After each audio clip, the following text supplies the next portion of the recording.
Buenas tardes, señores invitados a esta charla de orientación jurídica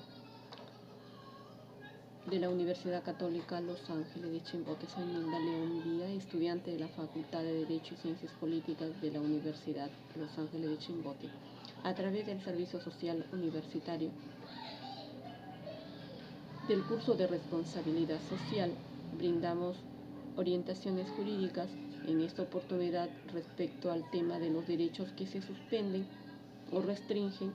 durante el estado de emergencia. Así,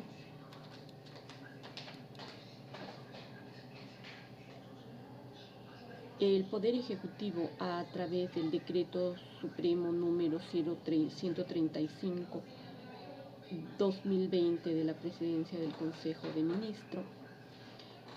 prorrogó el estado de emergencia en el ámbito nacional y, en consecuencia, se suspendió el ejercicio de algunos derechos constitucionales relativos a la libertad y seguridad personales. Asimismo, se dispuso la cuarentena focalizada en algunas regiones que disponía el distanciamiento social obligatorio.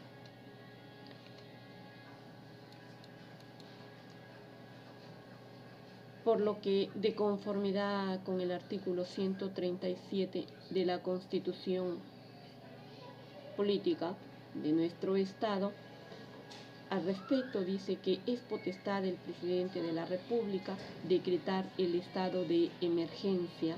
en todo el territorio nacional. El establecimiento del caso de emergencia, en todo caso, cuando se dé perturbación de la paz o de orden público y de graves circunstancias que afecten la vida de la nación. Se suspenden los derechos referidos a la libertad de reunión, de tránsito, de inviolabilidad de domicilio, de libertad y seguridad personales. En el estado de emergencia en el Perú se prohíbe o restringe derechos fundamentales como el de circular por las calles de una ciudad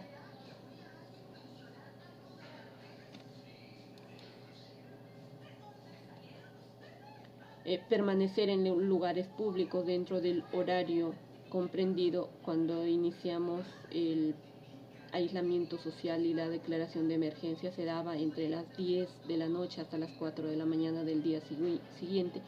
y como consecuencia la inmovilización social obligatoria. Durante las decisiones que habilitan al Estado a adoptar este tipo de medidas, también teníamos en consideración que existe una cobertura legal del estado de emergencia, para lo cual vamos a hacer un énfasis en los artículos 137 de la Constitución Política del Perú, que a la letra dice: el presidente de la República, con acuerdo del Consejo de Ministros, puede declarar el estado de emergencia en todo el territorio nacional, siempre y cuando se dé cuenta al Congreso o a la Comisión Permanente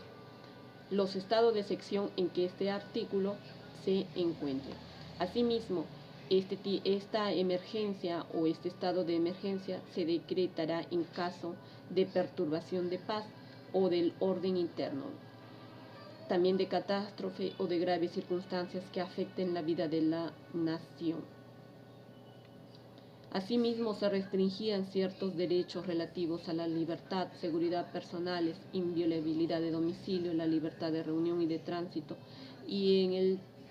territorio comprendidos entre los artículos 9, 11, 12 del artículo 2 y el inciso 24 del artículo de la Constitución Política del Perú.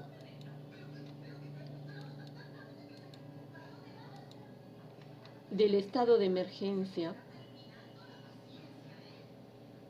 como estábamos señalando anteriormente,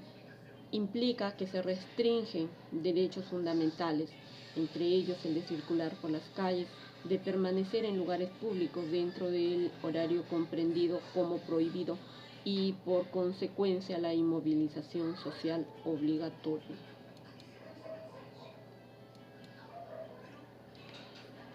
Al hablar del derecho que se ha suprimido, del derecho de la libertad de tránsito que se configura en el artículo 2 del inciso 211 del Código Procesal Penal, a la cual dice: toda persona tiene derecho a elegir su residencia o a transitar por el territorio nacional y a salir de él y entrar en él, salvo las limitaciones. En este caso que hablamos, las limitaciones eran por seguridad de la salud, por razones de sanidad.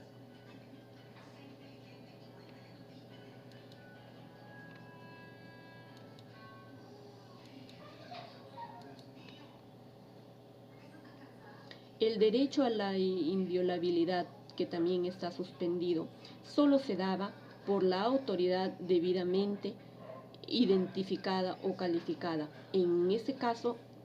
puede ingresar al domicilio, toda vez cuando haya una reunión y en el cual éste está suspendido y no puede ejercerse.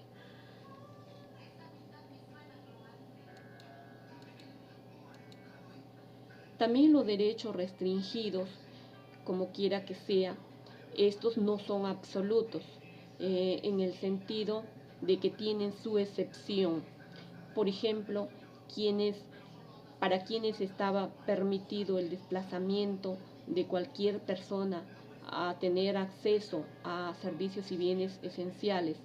la prestación de servicios de las actividades económicas autorizadas, asimismo como la concurrencia a un hospital era otra de las excepciones, la compra de medicinas, la atención de emergencia a causa de una enfermedad por síntomas de COVID.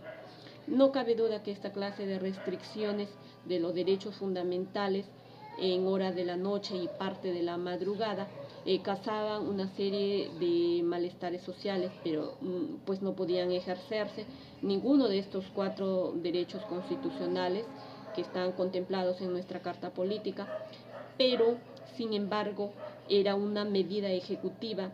que trataba de evitar el contagio y la propagación, por lo que tenía que medirse gravemente, con mucho cuidado, la probable transmisión y contagio en esta fase que estaba actualmente evolucionando. Asimismo,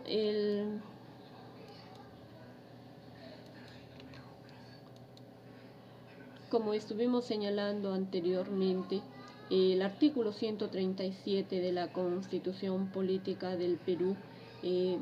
establece el plazo del estado de emergencia que no debía superar los 60 días calendario. Asimismo, que se haga una prórroga requiere de un nuevo decreto, para la cual tiene que contar con la autorización del Congreso o en todo caso dar cuenta también a la Comisión Permanente. Los derechos que se suspendieron durante este estado de excepción del ejercicio de los mismos quedan suspendidos y en consecuencia no podrán ser ejercidos durante el tiempo que dure la inmovilización social en que se ha decretado este estado de emergencia. El plazo del estado de emergencia, como ya referimos anteriormente, no debe exceder los 60 días y por lo tanto su prórroga, como estábamos refiriendo anteriormente, requiere la emisión de un nuevo decreto y el presidente de la República tenía que dar cuenta al Congreso de la República y a la Comisión Permanente. No solamente pueden restringirse o suspenderse en el ejercicio de estos 4 derechos humanos, los relativos a la libertad, seguridad personales, la inviolabilidad de domicilio, pero de ninguna manera podrían restringirse los derechos considerados como el núcleo duro de los derechos fundamentales de la persona. Hablamos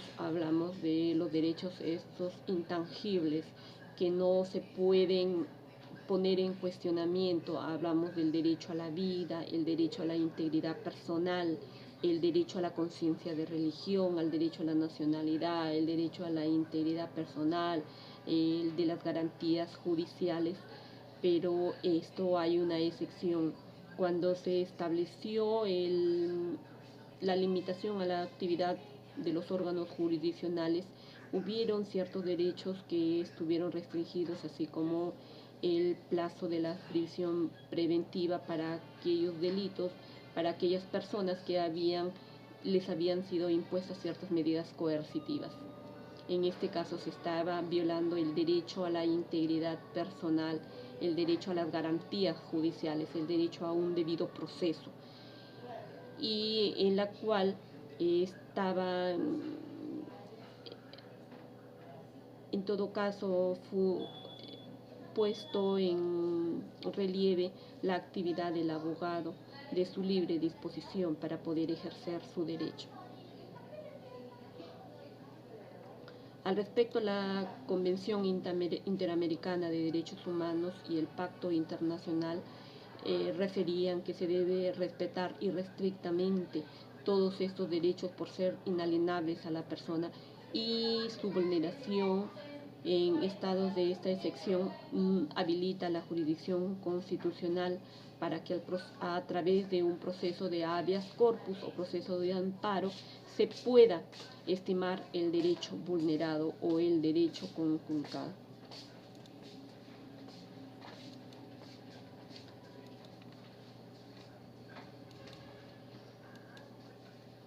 En esta actual situación, las Fuerzas Armadas ejercieron un rol muy importante, asimismo la Policía Nacional. Normalmente en el estado de emergencia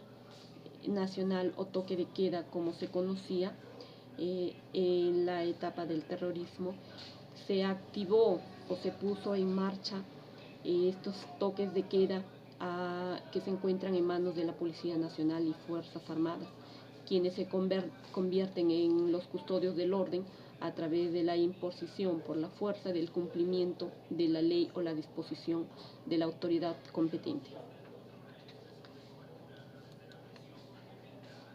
Es importante precisar que la policía militar, durante la vigencia del toque de queda, tiene que realizarse en estricto cumplimiento al protocolo sanitario y a los derechos fundamentales. Es decir, la persona detenida no debe ser objeto de vejámenes ni abuso de autoridad o de violencia, de cualquier hecho que demuestre una vulneración o al atentado contra su integridad física. El texto constitucional precisa que en este estado de emergencia la Policía Nacional o las Fuerzas Armadas asumen el control interno, así lo dispone el presidente de la República. Entonces, la actuación de las Fuerzas Armadas cuando asumen el control interno del país,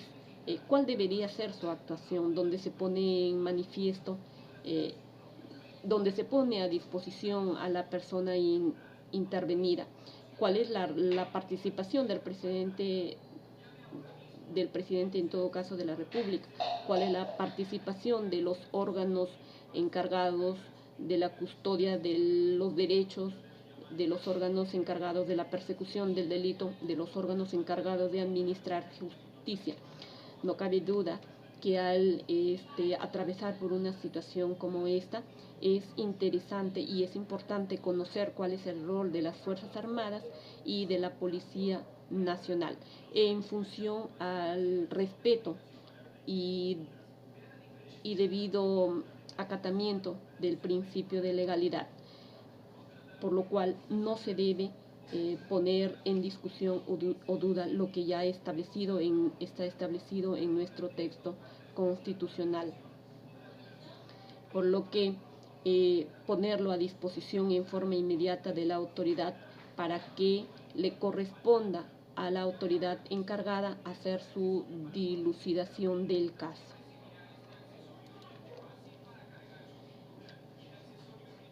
A modo de conclusión, diremos que si bien estos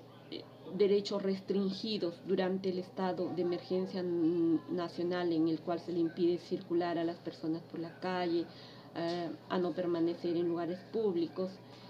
con la finalidad de evitar un contagio masivo y disminuir la propagación del virus, queda a criterio y conciencia de todos y nosotros, de cada uno de los ciudadanos. Con esta reflexión agradezco su participación y les invito para una próxima charla, la cual estaremos comunicando. Muy buenas tardes.